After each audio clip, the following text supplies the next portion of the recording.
बिस्मिल्लाहिर्रहमानिर्रहीम। मेरे बच्चों, अस्सलाम वालेकुम। काफ़ी वक्फे के बाद हाजिर हो रहा हूँ। मुल्क के अंदर और बाहर जो हालात चल रहे हैं उसका हमें जायज़ा आज लेना है। पहली बात तो यह है कि मैं पूरी कौम को दिल की गहराइयों से सऊदी अरेबिया के साथ एक मुल्क होने का, डिफेंस के हद तक एक मुल्क होने का इतना बड़ा एजाज़ है, उस एजाज़ पर मैं आप तमाम को मुबारकबाद पेश करता हूँ। और अभी मैं इस्लामाबाद में था तो वहाँ सिर्फ दो तस्वीरें लगाई गई हैं, बाकी जगह पे और भी हैं। सिर्फ आसिम मुनीर साहब की और सलेमान साहब की जो वली अहद है। बाकी और जगह पे कभी शहबाज शरीफ को भी साथ मिला लिया है, कहीं वहाँ सऊदी अरब के बादशाह की तस्वीर भी लगा ली है। लेकिन जहाँ बहुत अहम जगह थी वहाँ पर ये उन्होंने, हमारी हुकूमत ने सबसे ज़्यादा खराज तहसीन पेश किया है आसिम मुनीर साहब को। तो मैं भी उन्हीं को ये मुबारकबाद देना चाहता हूँ। और ये देखिए, काबा अल्लाह का घर और रोज़ा रसूल हमारी जो आंखों की ठंडक, नबी पाक सल्लल्लाहु अलैहि वसल्लम का मस्कन, वहाँ से इस्लाम फैला और पूरी दुनिया को मुनव्वर किया उसने। उसके लिए मैं कुर्बान, इन शहरों के ऊपर मेरे बच्चे कुर्बान, मेरी फैमिली, ख़ानदान के लोग कुर्बान। उसका चौकीदारा अगर हमें मिल गया है तो इससे और बड़ी खुशी की बात क्या होगी।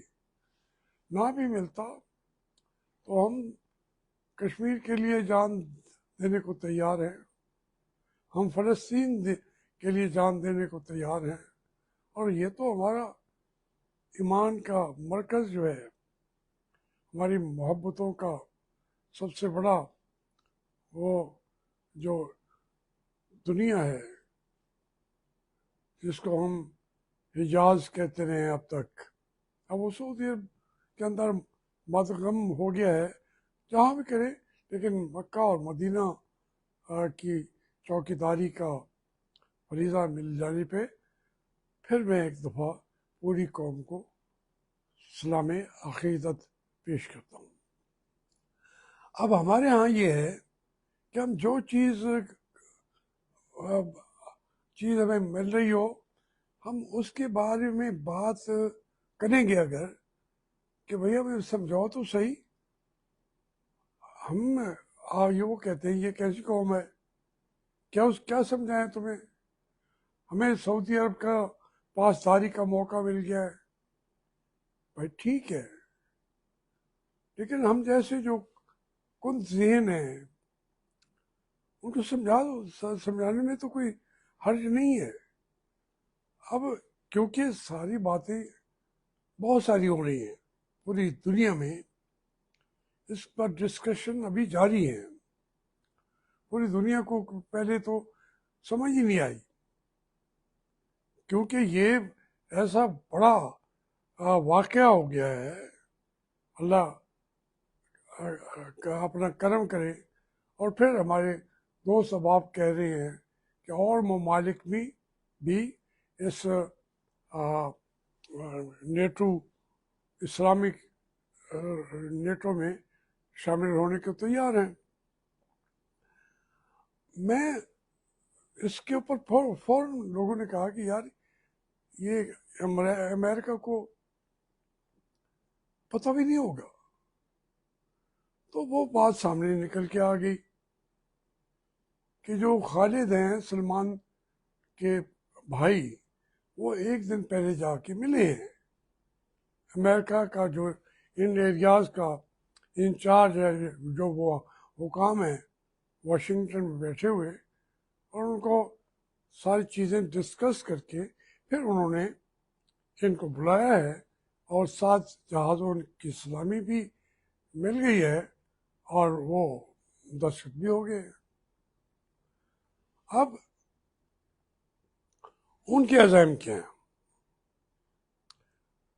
जो है ट्रम्प, उसने कोई चीज़ लगी लपटी के बगैर उसने कहा जी बाग्राम जो है अफगानिस्तान में, वो वो ये बाग्राम जो है हमारे साथ वाली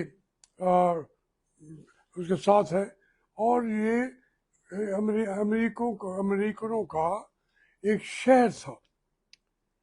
वो ऐसा शहर था, कंटोनमेंट नहीं है, वो कंटोनमेंट नहीं है, शहर है। वो उनको छोड़ना पड़ा जल्दी में। तो वो कहते हैं वो तो हमने वापस लेना है। तो क्यों लेना है? अफगानिस्तान आप छोड़ के चले गए? उनका नहीं, वहाँ से चाइना जो है 20 मिनट के फासले पे उसके एटमी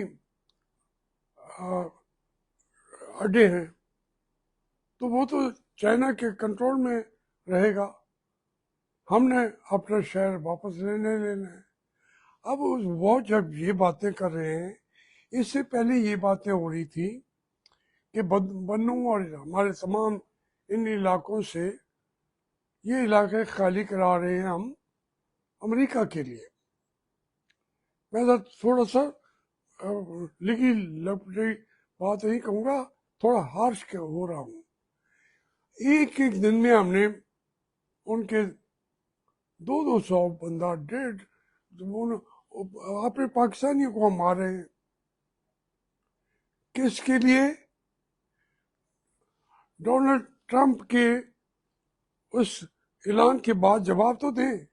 वो कहते हैं हम कोशिशें हमारी कामयाब हो रही हैं, यहाँ उसकी हम खिदमत कर रहे हैं अमेरिका की।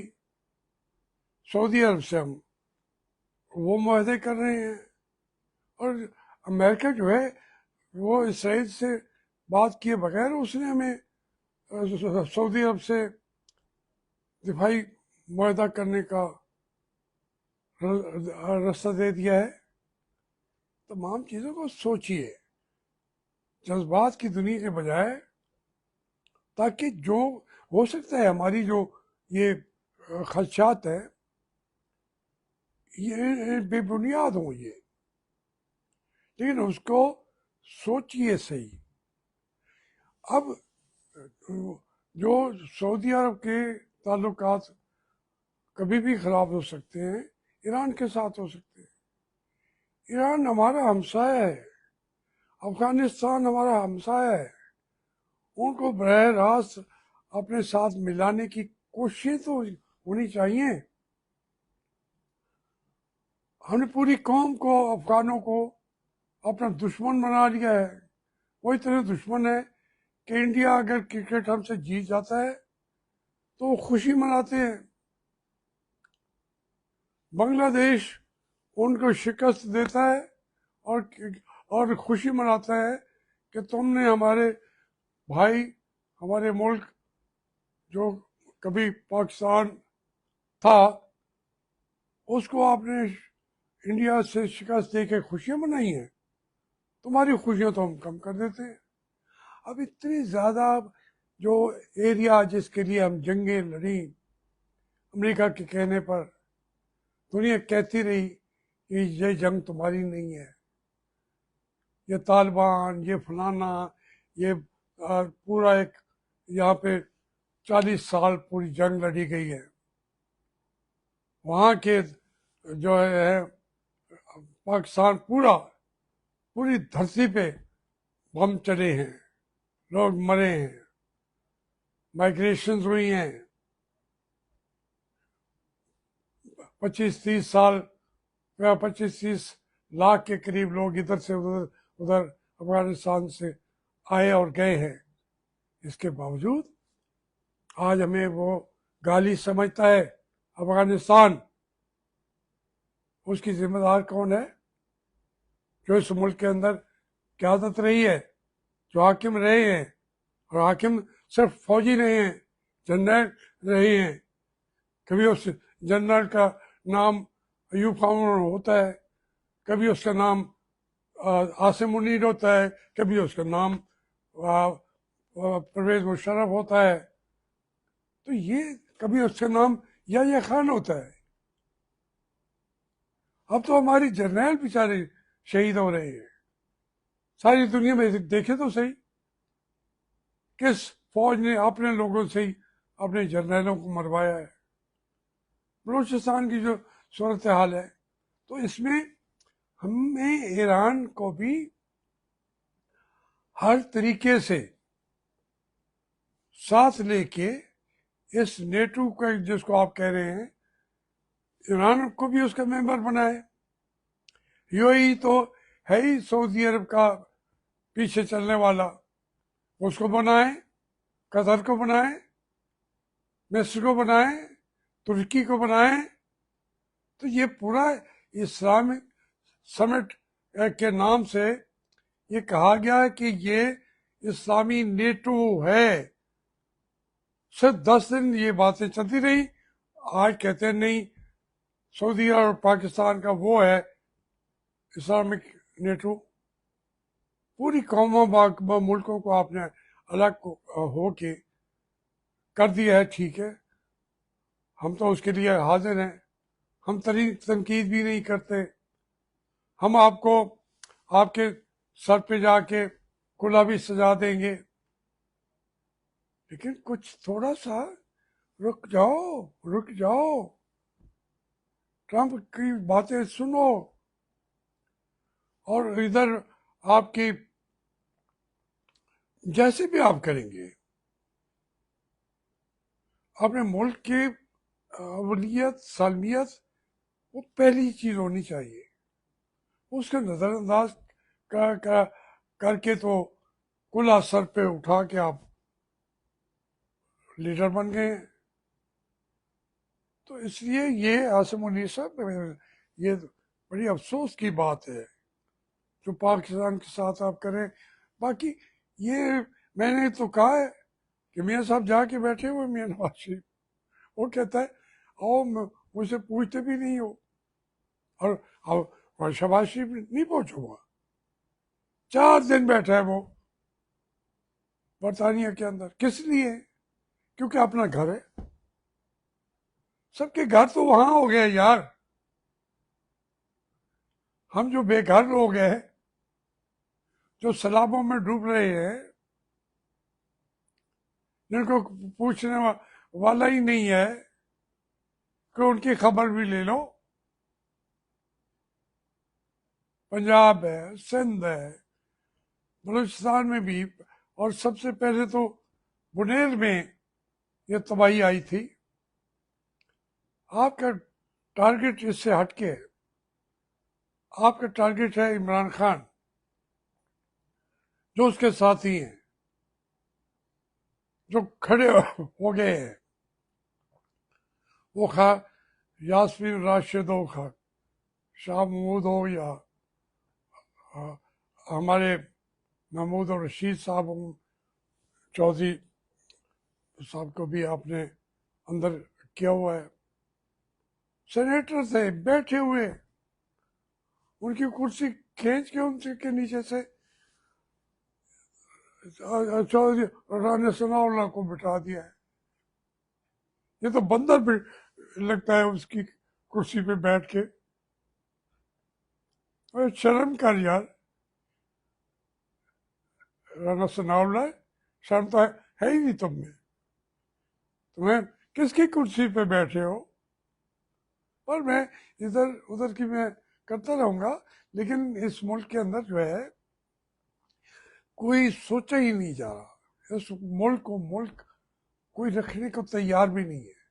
हर आदमी जो है वो लूट रहा है और कोई पूछने वाला नहीं है। अब ऐसी भी इन बातों को करते करते मैं कहूँ जी, चीनी का वो बोरान पैदा हो गया है। लोग कहेंगे यार कहाँ की चीनी, ज़्यादा हो गया है, कम हो गया है। ओ भाई, जो शुगर मिल वाले बैठे हैं, उनकी जेब में तो 70 अरब चला गया गरीबों के घर से निकल के। इस मुल्क का कहाँ कहाँ वो क्या, शद फारसी का पूरा शेर है कि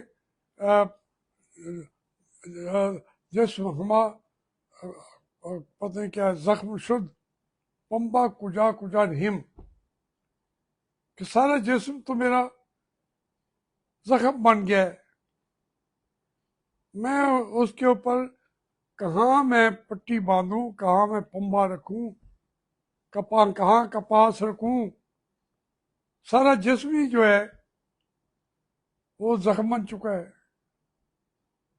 इसलिए ये अल्लाह बेहतरी करेगा, अल्लाह करे ये मुआहदा दुनिया के अंदर साबित करे। उसके फ़ायदे भी हैं, बेशुमार फ़ायदे हैं, उससे को हम आंखें नहीं बंद करना चाहते। लेकिन जहाँ हम तनहा हो रहे हैं और खुद को इस्तेमाल कर रहे हैं अमेरिका के लिए,